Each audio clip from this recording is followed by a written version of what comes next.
இன்றே டவுன்லோட் செய்து உங்கள் ஃபேவரட் ஷோக்களை என்ஜாய் பண்ணுங்க. என்னாச்சு? ஏதாவது பிரச்சனையா?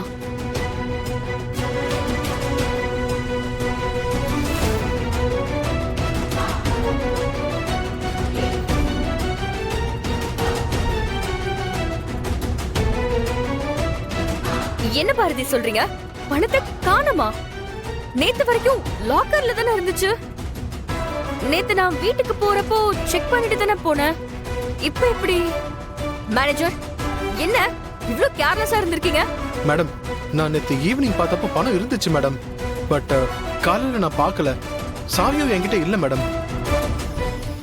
அறிவு இருக்கா? சாவி இருந்துச்சு இல்ல அதெல்லாம் இப்ப விஷயம் இல்ல. இப்போ எங்க போச்சு? திருடன் யாராவது வந்திருக்க போறான்.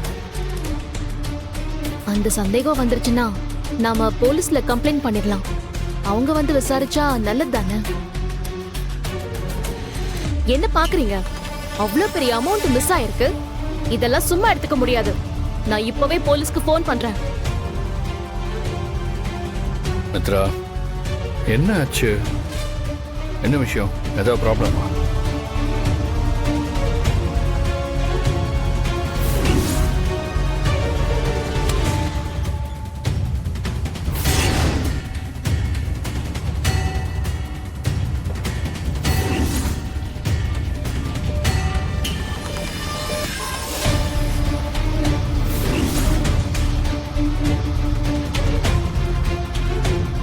ஆஃபீஸில் என்ன சார் வேலை பார்க்குறீங்க?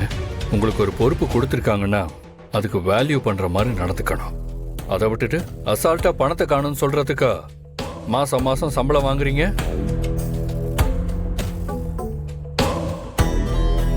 என்ன சார் இது? சாதாரண விஷயம்னு நினைக்கிறீங்களா? எப்படி இப்படி பொறுப்பு இல்லாமல் இருக்கீங்க? வெளியிலேருந்து யாராவது வந்தாங்களா? இல்ல சார், அப்படி யாரும் வரல சார். பின்ன எப்படி பணம் கால் முளைச்சு நடந்து போச்சா? போங்க சார், போய் பாருங்க. காஃபி டீன்னு ஏதாவது குடிக்க போயிருக்க போகுது. 20 லட்சம் ரூபாய் காணாம போயிருக்கு. பாரதி, இப்ப என்ன பண்ண போறீங்க? போலீஸ்ல கம்ப்ளைண்ட் பண்ணிடலாம் சார். வேற வழி இல்ல. நாம சிசிடிவி ஃபுட்டேஜையும் பாத்துடலாம்.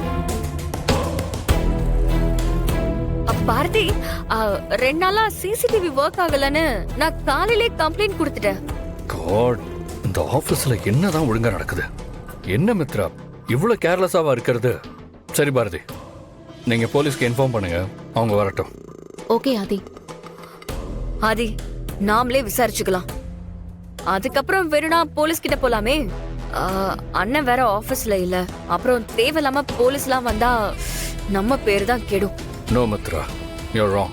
பாரதி, நீங்க போலீஸ்க்கு ஃபோன் பண்ணுங்க.